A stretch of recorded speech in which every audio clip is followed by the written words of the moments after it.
প্রেমের পরিণতি মিলনই নয়, অনেক সময় এর সমাপ্তি ঘটে চূড়ান্ত বিচ্ছেদেও। ডেভিড প্যান্টন ও আনিকার প্রেমও এমনই। সুদূর মার্কিন মুলুক থেকে বাংলাদেশে ছুটে এসেও প্রেমিকার সঙ্গে দেখা করতে পারেনি ডেভিড। আর ভালোবাসার মানুষকে না পাওয়ার বেদনায় আত্মহত্যা করেছেন বঙ্গললনা আনিকা। চোখের জলে বেদনাকে আরো নীল করে দেশে ফিরে গেছেন ডেভিড।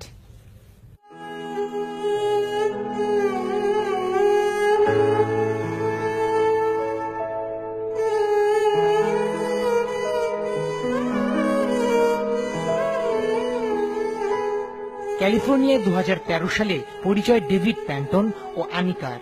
ভালো লাগা থেকে ধীরে ধীরে কাছে আসা, যুগল জীবনের স্বপ্ন দেখা। আলাদা ধর্মের দুই মানবীর মিলনে বাধা আসে আনিকার পরিবার থেকে। বিয়েতে পরিবারের অনুমতি নিতে 2015 সালে দেশে আসে আনিকা। আনিকার অবসর থাকার উপর নির্ভর করে কমপক্ষে 10 মিনিট সময়ের জন্য হলেও প্রতি সপ্তাহে 2 থেকে 3 দিন তার সঙ্গে দেখা করতে যেতাম। আমাকে ফোনে বলছিল, তুমি জলদি আসো, না আসলে আমি মরে যাব। আমি অনেক আগেই আসতাম, কিন্তু তার অভিভাবকদের আনিকাকে দ্রুত আমেরিকায় ফেরত পাঠানোর আশ্বাসে দেরি হয়েছে। বিয়ের অনুমতির পরিবর্তে আনিকাকে তার পরিবার আটকে ফেলে ঘরের মধ্যে। খবর পেয়ে বাংলাদেশে ছুটে এলেন ডেভিড। প্রেমিকার সঙ্গে দেখা করতে ঢাকা শহরে অপেক্ষা করেছেন পুরো 2 মাস, কিন্তু দেখা করতে দেয়া হলো না আনিকাকে। এক পর্যায়ে হতাশ আনিকা আত্মহত্যা করলেন। আনিকা মানসিকভাবে খুবই ভেঙে পড়েছিল। আনিকার এক বন্ধুর কাছ থেকে প্রথমে জানতে পারি সে আর নেই।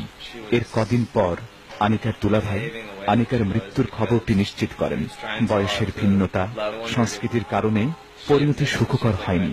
যদি সে থাকতো, হয়তোবা আমার দর্পণে পরিণত হতো। আমাদের মধ্যে থাকতো স্বচ্ছ কাঁচের দেয়াল।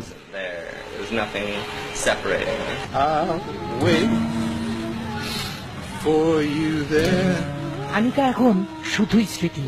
আর দেয়া গিটারে সুর তোলার চেষ্টা করেন চোখের জলে। 7 সমুদ্র পেরিয়ে এলেও ডেভিডের কাছে অধরাই থেকে গেল তার ভালোবাসা। ভাঙা মন নিয়ে ফিরে গেছেন আমেরিকানি প্রেমিক।